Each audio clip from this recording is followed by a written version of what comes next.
नमस्कार, मैं राकेश कुमार। 9 अक्टूबर 2024 को रतन जी टाटा का देहांत हो गया। सभी देशवासी निराश थे, गमगीन थे। कुछ लोग इस कदर गमगीन थे जैसे कि लगता था कि वे उनका नमक खाए हैं। हाँ भाई, खाए हैं नमक, टाटा नमक खाए हैं, लेकिन फ्री में नहीं खाए हैं टाटा नमक, उसका हमने पैसा चुकाया है।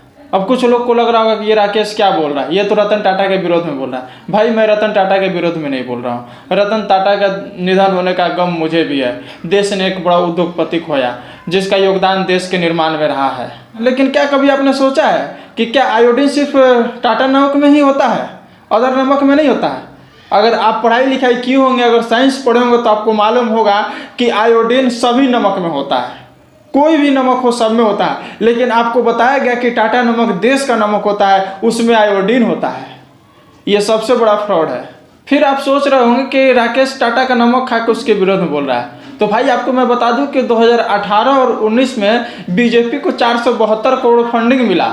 उसमें लगभग 75% यानी 352 करोड़ रुपया सिर्फ टाटा से आया हुआ है।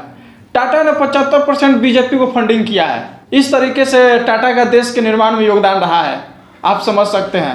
हालांकि टाटा के विरोध में कोई पार्टी नहीं जा सकती है, क्योंकि सभी राजनीतिक पार्टियां टाटा से फंडिंग ली हुई हैं। आपने देखा होगा, जब अंबानी के बेटे का शादी था तो सभी राजनीतिक पार्टियां पक्ष और विपक्ष की पहुंची थी उनके शादी में। बहुत चीज़ आपको जो दिखाया जाता है वैसा नहीं होता, उसके पीछे सच्चाई कुछ और होती है। टाटा नमक बेचकर, कपड़े बेचकर, स्टील बेचकर इतना बड़ा कंपनी नहीं बना है। टाटा के संस्थापक जमशेद जी टाटा के पिता नौशेरवान जी टाटा, आपको मैं बता दूं, ये अफीम का धंधा करते थे। हालांकि कहा जाता है कि ये कपड़े का धंधा करते थे, लेकिन कपड़े और अफीम दोनों का धंधा साथ में करते थे। इनके अफीम का धंधा चीन, जापान, यूरोप, अमेरिका, ब्रिटेन तक फैला हुआ था। अब चूंकि अफीम के धंधा में ज़्यादा फायदा था, कपड़े के धंधा में कितना फायदा होगा? अब आप वर्तमान हालात के हिसाब से भी देख सकते हैं। वर्तमान हालात में जो शराब कारोबारी होते हैं, गांजा कारोबारी होते हैं, स्माइक कारोबारी होते हैं, मतलब 2 नंबर धंधे जो करते हैं वो कितने ज़्यादा अमीर होते हैं 1 नंबर धंधे वाले की अपेक्षा। तो वहीं जो नौशेरवान जी टाटा जो थे वे अफीम का धंधा करते। तो उस वक्त इंडिया में अफीम काफ़ी ज़्यादा मात्रा में होता था और यहीं से अफीम जो है चीन, जापान, अमेरिका में जाता था। एक बार तो ऐसा हुआ, इंडिया के अफीम के लिए ब्रिटेन और चीन आपस में युद्ध कर लिए, हजारों लोगों की जान गई। टाटा ठीक वैसे ही कपड़े का धंधा करते थे जिस तरीके से अडानी सीमेंट का धंधा करता है। आप देख सकते हैं कि अडानी के पोर्ट पर कई हजार करोड़ के ड्रग्स जब्त हो रहे हैं। 2021 में 20,000 करोड़ का ड्रग्स जब्त हुआ है। आप समझ रहे हैं ना कि किस लेवल पर ड्रग्स का धंधा अंबानी पोर्ट से हो रहा है। यानी कि अभी तक लगभग लाखों करोड़ रुपए का धंधा हो रहा है सिर्फ ड्रग्स का अडानी पोर्ट पर, और ये किसके शॉप पे हो रहा है? अब आप समझ सकते हैं, मैं आगे कुछ नहीं बोलूँगा। नौशेरवान जी टाटा चाहते थे कि जमशेद जी टाटा उनके अफीम के धंधे को आगे बढ़ाए। तो अफीम के धंधे को तो जमशेद जी टाटा आगे बढ़ा ही रहे थे। वो चीन में जाकर इस धंधे को समझ भी रहे थे। तो चीन में गए तो उन्होंने देखा कि इंडिया में कपड़े का कारोबार को आगे बढ़ाया जा सकता है। तो उन्होंने 1874 में जो है फर्स्ट कपड़ा मिल का स्थापना किया। लेकिन क्या आप सोचते हैं कि इतना बड़ा मिल का स्थापना करना क्या आम बात है?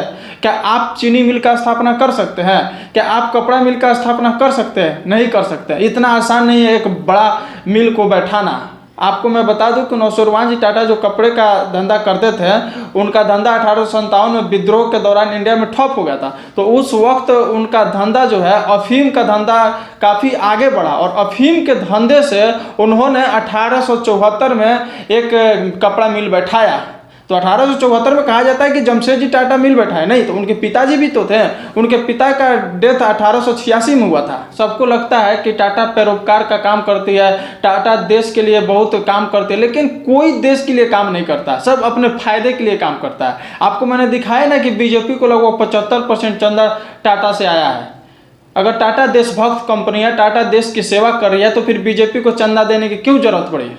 आपको मैं याद दिला दूं कि टाटा स्टील को बढ़ावा देने के लिए 2006 में उड़ीसा में आदिवासियों पर गोली चलाया गया था, जिसमें 13 आदिवासियों की जान गई थी। उनकी ज़मीन उनसे छीनी जा रही थी टाटा स्टील को विस्तार देने के लिए।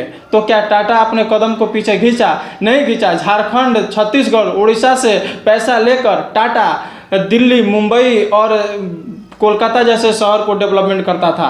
टाटा देशभक्त होता तो उन आदिवासियों पर गोलियां नहीं चलने देता, लेकिन गोलियां चली आदिवासियों पर। क्या वो आदिवासी देश के लोग नहीं थे? कोई देश के लिए काम नहीं करता, सभी अपने फायदे के लिए काम करता है।